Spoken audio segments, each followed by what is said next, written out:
Hello, everyone. It's Hyde in the Philippines. Today, I'm going to tell a story that has absolutely nothing to do with the Philippines. And if you want to hear a funny story, then stick with me. If not, you tuned in to hear something about the Philippines, I am so sorry, but that's not what's happening today.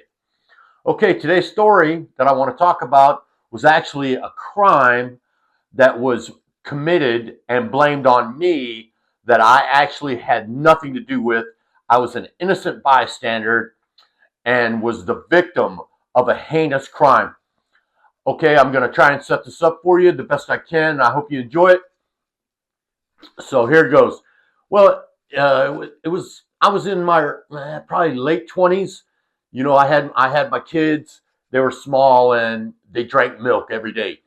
You know, so there being six people in the house, milk. You know, it just went fast. So at the time, I was a welder, which I'm still a welder. But at the time, I was a welder, young welder, and I'm working in this factory and I'm working 7 days a week. I'm working 10-hour days. And cell phones had just come out. They'd been out maybe a couple of years. And at the time, you got 60 free minutes. And every minute over top of that was $1 a minute. So, like, phone conversations back then were short, man, you know, because you didn't want to pay that extra money. So anyway, it's middle of July and it's hot, man. I mean, it's so hot. I work third shift, and at night, during this period of time, it was like 90 degrees at night. I mean, it was so hot. So if it's 90 outside, you can just imagine what it's like inside the factory. And then, you know, I got to wear all these extra protective layers of clothing. So man, it's so hot, and you're just sweating like ungodly sweat. I mean, so much sweat that when you take your shirt off, it's, you know, it sounds, when it hits the floor, it's wet. It makes that wet sound. You know, sweat so much that, you know, even your pants, it looks like you peed all over yourself because you got sweat that's all the way down to your knees. Well, that was the kind of night I had. And, you know, finally the night ends. I get in my car and I get a little phone call, and it's my wife with a quick, hey, go pick up milk at Chiefs. It's $1 a gallon. Okay, well, you know, that's a good price back then, $1 a gallon, because we could go up here to the Sterling's was right up here, and it's a milk factory. The milk was produced right over, they bring it in over here and then sell it at the store right here, and it was 2 for $3. But like I said, it was on sale, and every dollar counts when you got a young family. So, okay, fine. I'm telling you, it was a hard night, and all I wanted to do was go home and take a shower. You know, get out of these gross ass clothes and clean off some of this filth that's on me. But that was not to happen at that point. So off I go to the Chief. Now I get to the Chief. It's our local little market. It's Sunday morning. Now Chief is right here, right across the street from the Chief is St. Casper's, which is a Catholic church. And the Catholics do a couple masses. They do one early in the morning, and then they do one later for the rest of the people that want to get up late. So anyway, I go in there to the Chiefs, you know, and I'm telling you, you know, I'm wearing a white beater, and it's, you know, stained, and my pants, it looked, like I said, it looks like I peed on myself because I mean I'm sweated down to my knees, and my face has still got a little bit of black on it. I just look like a blue collar guy that just got off work. I looked exactly like that. And you know, if you work around any grease, you know, the palm in your palms of your hand, these lines. I mean, you can wash your hands real good, but there's always some black that gets stuck in there. You know, and you can't really get it off till you take a shower, wash your hair, and, you know, maybe do the dishes, and it all comes out. But so anyway, I go into the Chiefs there, and, you know, it's all, and the milk's all the way in the back, which I'm not going to complain too much because it was air conditioning there. You know, the doors open, you go in, and you're like, oh yes, man.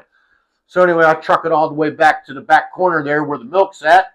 I see the milk; it's on sale. Sure enough, two for $1 a piece. I grab 2 jugs, and then I got to truck it all the way back up to the front. Well, on a Sunday morning, you know, at this time, back then, Chiefs was open 24/7, and they only had the express lane open. So I get up there to the express lane, and when I get up there, there's an old man standing there, and he's waiting on the cashier to appear from wherever she's at, because she's probably stocking shelves or doing whatever she's doing. And So I walk up there, and this is a beautiful old man. He's wearing, very nice suit. He's got on some jewelry. It's very nice. It's expensive. He's got a nice. He said, "Good morning, son." And I said, "Good morning, sir." And his hair was cut short and it was piled just right. He had like some Brill cream or some kind of product because that shit wasn't moving at all. He looked, church worthy. God was going to receive this man over at St. Casper's, no doubt. So I'm standing there, and like I said, I got these 2 gallons of milk, and this old man, he's waiting on a cashier, and he's got a newspaper and a Snapple. I'm standing there, and I'm holding these milk jugs, and that because the milk jugs are kind of cold and got a little the heat from my hand. So now the jugs on the milk are starting to get black from just the grease in my hands. So now not only do I look dirty, but the milk jugs that I'm holding look dirty. And I don't care. This is going to be quick. The lady's going to show up. I'm going to give her my $2, and out the door I'm going to go. I don't care. So I'm standing there, and finally the cashier shows up. She shows up, and she's a little old lady, and she shows up and makes her apologies for, taking so long to get up there. And, me and the old man, we were like, hey, it's okay, it's fine. So anyway, as this happening, a few more people show up and there's probably now like maybe 6 of us, me, the old man, me, and like 4 other people. And there's a little, young woman behind me. She's got her little basket with a few little things in it. So the lady rings up this old man, his Snapple and his newspaper, and then she says to him, would you like to pay with cash or would you like to pay with a credit card? And the old man fishes out his little money clip, and he's, like I said, this is a fancy old man. He got a money clip. There's a stack of money in there. He peels off a $5 bill. He hands it to the lady. The lady does her bippity boopity, and the cash register door pops open. She hands the man the change. Now it's at this moment the crime is committed. And bear with me, this is how it goes. A lot of things are happening simultaneously. I'm going to try and share it with you the best way I can. And here's what happened. Okay, so the lady hands this old man the change. He takes the change. He puts the $1 bill in his money holder there. Puts that in his pocket with the change. Now, as soon as that hand went in the pocket, this old man farted. Now, I'm telling you, folks, it wasn't a little quiet squeaker, It was a loud, obnoxious, good 4 or 5 second fart. At the end, he squeaked it off. Oh, shit, man, and I'm like, I don't know, I'm like 2.5 feet behind this guy. And the rear exhaust port is pointed right at me. So I know at some point this gaseous substance is going to hit me, and I want to avoid it. I don't want to get crop dusted. So I immediately, as soon as I hear the beginning, I try to back up. But I had forgotten there was a little lady behind me with her basket, and I backed right into her basket. Okay, now I'm trapped. There's nowhere I can go. So for sure, this old man is just going to crop dust the shit out of me. And he did. And now I'm trying to tell you, all this is happening at once. I get the first little smell of it, and oh my God, it is bad. It's so bad. I mean, it's like he was eating boiled eggs, chasing it down with draft beer, and a macho combo from Taco Bell, and maybe some fried cabbage. I mean, if my dog was there, he would have immediately rolled in it. The government at some point should have flown in and captured this dude and sequestered him somewhere to make him part of a nerve gas, deployment. Because just a little bit that I started getting was horrible. Now, as this is hitting me, he turns to go this way. Now, as he turns, there's something happening. The cashier, she knows that old man farted. I know that old man farted. She's got her hand up on her face like this, and she's trying to back out because she's trying to get out of the gas zone that is rapidly, just dispersing amongst the people. Now, as I'm saying that, it's just hit me. This guy turns to leave, and before he leaves, he looks directly at me, and he says, "This mother," he says without even blinking, he goes, "Young man, you should at least say excuse me when you do something like that." And then he just went that away and walked right out the sliding glass doors. Now, I'm going to tell you right now, I didn't do it. It wasn't me. But, who are you going to believe? This beautiful old man with a newspaper up under his arm and a Snapple in one hand with that beautiful gold rings like this and the perfect hair, or the dirty scumbag welder with sweat stains everywhere, black milk jugs.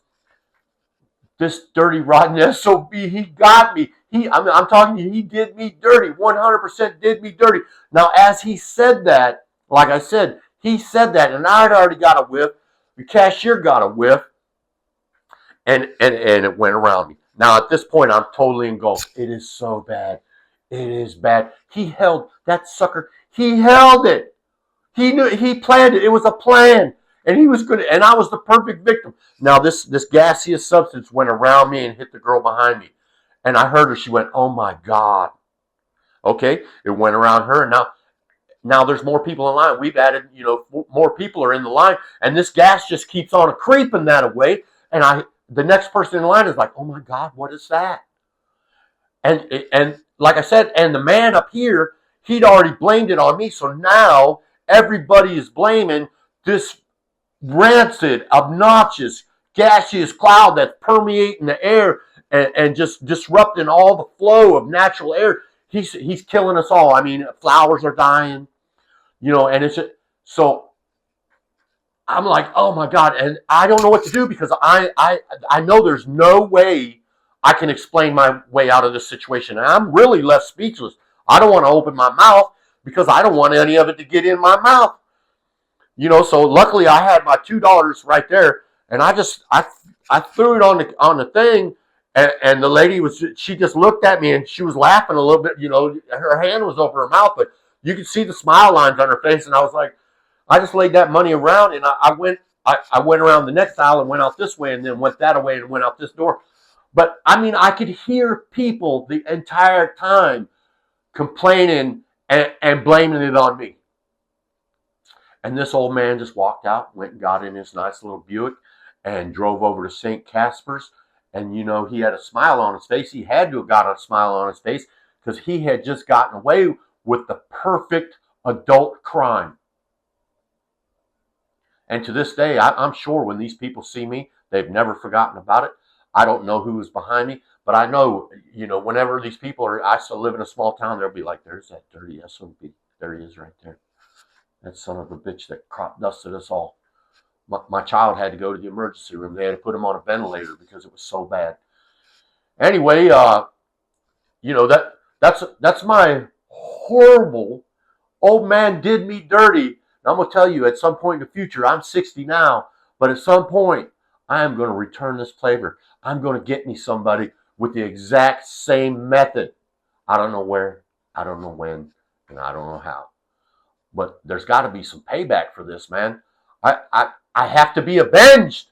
I must be avenged. Okay, this has been Hiding in the Philippines with Not a Philippine Story. Y'all be as good as you can. Ciao.